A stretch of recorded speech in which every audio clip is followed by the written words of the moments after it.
ये कहानी है 25वीं सदी की और हम जी रहे हैं 21वीं सदी में। और यहाँ पर दिखाया गया है कि सारे ग्लेशियर पिघल चुके हैं और अब पूरी धरती पर पानी ही पानी है। समुद्र का लेवल 50,000 फीट बढ़ चुका है और जो लोग बचे हुए हैं वो लोग समुद्र में तैरती हुई बस्तियों में रहते हैं और उन्होंने अपने आप को इस वातावरण में ढाल लिया है। लेकिन एक माइथोलॉजिकल थ्योरी है जिसके मुताबिक समुद्र के अंत में एक आइलैंड है और वो जगह है जमीन, और ये सब वहाँ पर जाना चाहते हैं। जिसके बाद हमें एक आदमी को दिखाया जाता है जिसका नाम दस्तान होता है और इसके पास एक बोट है और ये वहीं एक डिब्बे में पेशाब करता है और फिर उसे एक मशीन में डाल देता है और वो साफ हो जाता है और उसके बाद ये उसे पी लेता है क्योंकि समुद्र का पानी पिया नहीं जा सकता और इस वक्त पानी की कीमत बहुत ही ज्यादा है। दस्तान को एक बोट मिलती है और उस बोट का मालिक उससे कहता है कि जब दो बंजारे मिलते हैं तो उन्हें अपने सामान की अदला बदली करनी होती है। वो कहता है मुझे नहीं चाहिए तेरा सामान, तू अपना काम कर। और तभी यहाँ पर लुटेरे आ जाते हैं जिनका काम बस लोगों को मारना होता है। जैसे ही वो आदमी लुटेरों को देखता है तो वो दस्तान को वो फल दिखाता है जो उसने अभी अभी उसकी बोट से चुराए थे और वो कहता है कि तुम मरोगे, तुम यहाँ से कभी नहीं निकल पाओगे। क्योंकि दस्तान की बोट खराब थी, लेकिन दस्तान की बोट काफी एडवांस होती है और वो कुछ बटन्स को दबाता है और ये देखकर जो उसके फल चुराकर भागा था वो दस्तान की बोट के पर्दे फाड़ देता है, जिस वजह से दस्तान की बोट स्लो हो जाती है। लेकिन वो लुटेरे उसकी बोट को देख लेते हैं और उसे मार देते हैं। दस्तान उन्हें नहीं दिखता, इसलिए वो बच जाता है। दस्तान जल्दी बस्ती तक पहुंच जाता है और उन्हें मिट्टी दिखाता है। मिट्टी देखकर वो लोग चौंक जाते हैं क्योंकि जिस तरह आज के युग में हीरे जवाहरात कीमती हैं, उसी तरह उस टाइम में मिट्टी की कीमत बहुत ज्यादा थी। और दस्तान इसी के सहारे जलबस्ती में एंटर हो जाता है और जब वो दस्तान की मिट्टी को तोलते हैं तो 3 किलो 500 ग्राम होती है। इसके बाद दस्तान को 62 सोने के सिक्के देना चाहते हैं। दस्तान कहता है कि मुझे 62 नहीं बल्कि इसके दुगने चाहिए और वो दुगने सिक्के देने को भी तैयार हो जाते हैं। इस दौर की मिट्टी इसीलिए भी कीमती है क्योंकि ये लोग मिट्टी पर कुछ उगाकर अपने लिए कुछ खाने पीने की चीजों का इस्तेमाल कर सकते हैं। दस्तान सिक्के लेकर एक दुकान पर जाता है और पीने के लिए पानी खरीदता है। वहीं दस्तान देखता है कि एक टमाटर का पौधा है जिसे वो खरीदना चाहता है। दुकान वाली लड़की कहती है अगर ये पौधा तुम्हें चाहिए तो तुम्हें मुझे आधे सिक्के देने होंगे। अब दस्तान को पौधा चाहिए था, इसीलिए वो सिक्के दे देता है और पौधा ले लेता है। इस दुकान वाली लड़की का नाम था देवसेना और इसके साथ एक और लड़की भी थी जिसका नाम था अवंतिका। देवसेना इसकी गार्जियन थी। दस्तान अपना पौधा खरीदकर वहां से जा रहा था, तभी उस बस्ती के कुछ लोग उसके पास आते हैं और उनके पास एक लड़की होती है और वो दस्तान से कहते हैं कि तुम इस लड़की के साथ संबंध बनाओ और जब ये गर्भवती हो जाए तो तुम यहाँ से सामान लेकर जा सकते हो। बस्ती वाले दास्तान को ऐसा इसलिए कहते हैं क्योंकि दास्तान इनकी बस्ती का नहीं है, वो बाहर से आया है और इनकी बस्ती वाले की जो प्रजाति है वो कमजोर है। लेकिन दस्तान उन्हें साफ मना कर देता है। वो कहता है कि तुम्हारे पास कुछ भी नहीं है मुझे देने के लिए। दस्तान जाने लगता है, लेकिन तभी उन लोगों को शक होता है कि ये एक लुटेरा है, इसीलिए वो उसे पकड़ लेते हैं और वो देखते हैं कि उसके कान के पीछे गिल्स हैं और गिल्स देखने के बाद एक आदमी चिल्लाता है कि ये एक म्यूटेंट है और वो उसे कैद कर लेते हैं और पानी में डुबोना शुरू करते ताकि उसके मरने के बाद उसके शरीर को गलाकर एक खाद बनाई जा सके। लेकिन उससे पहले कि दास्तान पानी में डूबे, लुटेरे उस बस्ती में हमला कर देते हैं। दास्तान डूबने लगता है, तभी उसकी मदद के लिए वहां देवसेना आती है। वो कहती है कि मैं तुम्हें बचा सकती हूँ, लेकिन बदले में तुम्हें हमें अपने साथ ले जाना होगा। दास्तान मान जाता है और ये तीनों यहाँ से फरार हो जाते हैं और लुटेरे बस्ती को तबाह करके उस पर कब्जा कर लेते हैं। लुटेरों का सरदार कहता है कि मुझे टैटू वाली लड़की चाहिए। दरअसल ये अवंतिका के बारे में बात कर रहे होते हैं। अवंतिका के पीठ पर एक टैटू होता है जो कि इनका मानना है कि वो ड्राई लैंड तक पहुंचने का रास्ता है। यहाँ पर 3 तरह के समुदाय रहते हैं। एक लुटेरे जिनका काम बस मरना और मारना है, दूसरे आम इंसान जो बस्ती में रहकर गुजारा करते हैं और तीसरे म्यूटेंट जिनके कान के पीछे गिल्स होते हैं। वो लोग पानी के अंदर भी सांस ले सकते हैं और दास्तान भी एक म्यूटेंट है। दास्तान देवसेना से कहता है कि हमें अवंतिका को मारना होगा क्योंकि हमारे पास इतना पानी नहीं है कि हम तीनों जिंदा रह सकें। दरअसल यहाँ पर पानी की कीमत बहुत ज्यादा होती है क्योंकि समुद्र का पानी ये लोग पी नहीं सकते और पानी का कोई और सोर्स भी नहीं होता है। देवसेना ऐसा करने से मना कर देती है। वो कहती है ये सिर्फ बच्ची है, दास्तान कहता है कि बिना पानी के तुम दोनों मर जाओगी, इससे अच्छा है एक पहले ही मर जाए। लेकिन देवसेना दास्तान को मना लेती है। दास्तान अवंतिका को नहीं मारता। वहीं दूसरी तरफ उन लुटेरों के सरदार छूमो को देखते हैं। वो कहता है उसे किसी भी कीमत पर वो टैटू वाली लड़की चाहिए और वो इसीलिए अपने आदमियों को प्लेन से दास्तान के पीछे भेजता है। वो लोग दास्तान के पास पहुंच जाते हैं और उन पर हमला बोल देते हैं। दास्तान हथियार लेने अंदर जाता है और ऊपर देवसेना को लगता है कि दास्तान भाग गया है, इसीलिए देवसेना खुद उस लड़ाई में कूद पड़ती है और वहां पर एक बंदूक होती है और देवसेना प्लेन पर हमला कर देती है। बंदूक से एक तार निकालती है जो बोट से जुड़ी हुई थी और वो सीधा प्लेन में फंस जाती है। प्लेन अब बोट के चारों ओर चक्कर लगाने लगता है। तभी दास्तान वहां पर आ जाता है और बड़ी मुश्किल से उस तार को काटता है और प्लेन वहां से चला जाता है। लेकिन दास्तान की बोट का पूरी तरह से कबाड़ा हो जाता है और गुस्से में आकर वो देवसेना और अवंतिका के बाल काट देता है और कहता है कि आज के बाद मेरी बोट पर किसी भी चीज को नहीं छूना।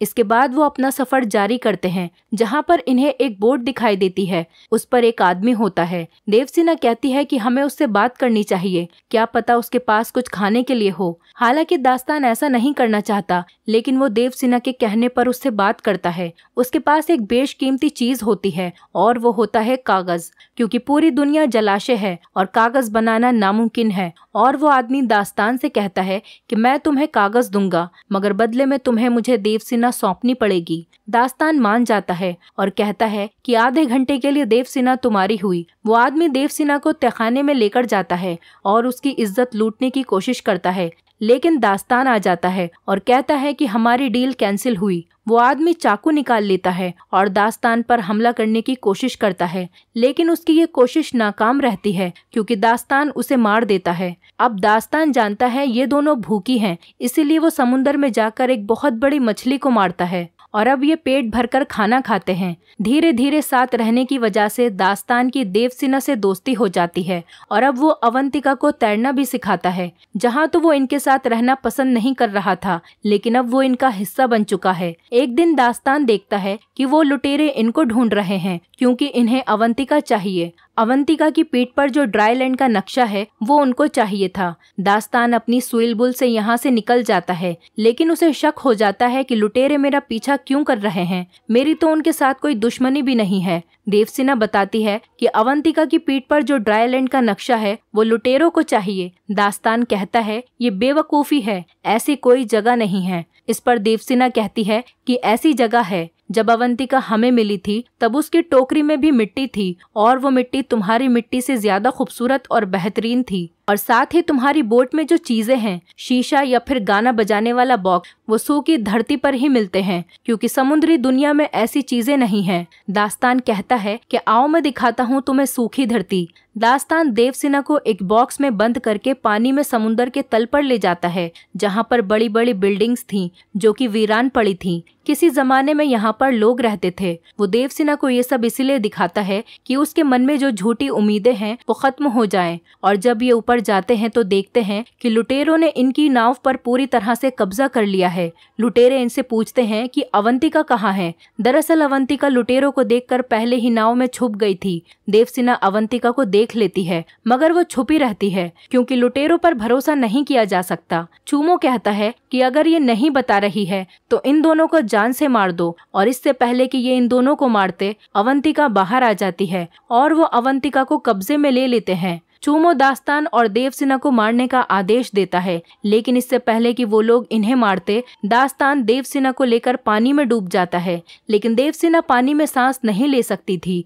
क्योंकि वो दास्तान की तरह म्यूटेंट नहीं है, वो एक साधारण इंसान है। इसीलिए दास्तान देवसेना को अपने मुंह से खुद सांस देता है और ये काफी देर तक पानी में ही रहते हैं। और जब ये ऊपर आते हैं तो ये देखते हैं कि लुटेरों ने दास्तान की नाव को पूरी तरह से तबाह कर दिया है। देवसेना दास्तान की अच्छाई और इंसानियत को देखकर उससे प्यार करने लगती है और ये काफी करीब आ जाते हैं। दास्तान को अपनी नाव पर वो कागज मिलता है जो उसे उस आदमी ने दिया था। कागज पर आइलैंड का चित्र था जिस पर बहुत सारे पेड़ थे और अवंतिका ने भी वैसा ही चित्र बनाया था। दास्तान समझ जाता है कि अवंतिका की पीठ पर जो नक्शा है वो सूखी धरती का ही है, क्योंकि अवंतिका केवल वही चित्र बनाती है जो उसने देखा है। लेकिन इनका यहाँ से निकलना नामुमकिन था क्योंकि इनकी नाव खराब थी। थोड़ी देर बाद यहाँ पर एक आदमी आता है जिसके पास उड़ने वाला बलून था और वो देवसेना की बस्ती का ही था जहाँ वो लुटेरे गए थे, इसीलिए वो वहां से भागकर आ गया था। वो देवसेना से कहता है कि अच्छा हुआ तुमने बोट को जला दिया,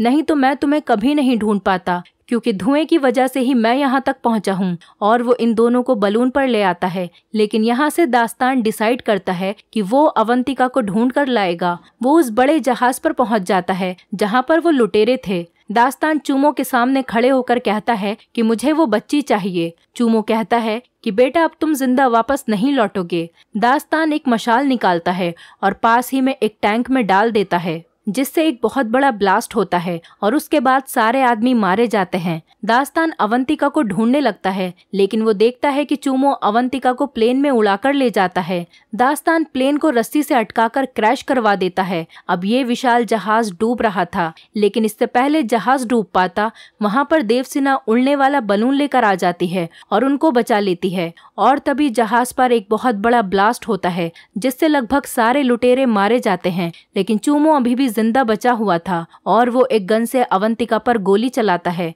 अब अवंतिका को वो गोली नहीं लगती, वो गोली साइड में से निकल जाती है जिसकी वजह से वो पानी में गिर जाती है और लुटेरे उसकी तरफ बढ़ने लगते हैं। दास्तान ऊपर से जंप करता है और अवंतिका को पकड़कर ऊपर ले जाता है और ये तीनों लुटेरे जो अवंतिका को पकड़ने के लिए आ रहे थे ये आपस में टकरा जाते हैं और एक बहुत बड़ा ब्लास्ट होता है और इस ब्लास्ट में चूमो समेत सारे लुटेरे मारे जाते हैं और इस तरह से दास्तान अवंतिका की जान बचा लेता है। इनके साथ जो आदमी होता है उसे नक्शा पढ़ना आता है और वो ड्राईलैंड का पता लगा लेता है और फाइनली ये पहुंच जाते हैं सूखी धरती पर जहाँ पर एक झोपड़ी होती है जिसके अंदर दो कंकाल पड़े थे जो कि अवंतिका के माँ बाप के थे और उनके पास टैटू बनाने वाला सामान भी मौजूद था क्योंकि उनको पता था कि वो मर रहे हैं। इसीलिए उन्होंने अवंतिका की पीठ पर टैटू बनाकर टोकरी में डाल दिया था और उस टोकरी में यहाँ की सूखी मिट्टी भी डाल दी थी ताकि जब अवंतिका किसी को मिले तो उन्हें ये भी पता चल जाए कि कहाँ पर है ड्राईलैंड। और ऐसा उन्होंने इसीलिए किया क्योंकि अवंतिका उस समय काफी छोटी थी, अगर वो वहाँ पर रहती तो बच नहीं पाती। और अवंतिका के माँ बाप ने जैसा सोचा था आज फाइनली वैसा ही हुआ। इसके बाद हम देखते हैं कि दास्तान को यहाँ पर बिल्कुल भी अच्छा नहीं लग रहा क्योंकि वो इंसान नहीं गिल्स है, इसलिए वो समुंदर में वापस जाना चाहता है। हालांकि देवसेना और अवंतिका नहीं चाहती कि वो वापस जाए, लेकिन उसे जाना पड़ता है क्योंकि उसकी असली दुनिया समुंदर है। और इसी मोमेंट पर ये मूवी खत्म हो जाती है। दोस्तों अगर आप हमारे चैनल पर नए हैं तो चैनल को सब्सक्राइब करें, वीडियो अच्छी लगी हो तो वीडियो को लाइक करें और हाँ नोटिफिकेशन बेल को जरूर दबाएं ताकि अगली अपडेट सबसे पहले आपको मिले।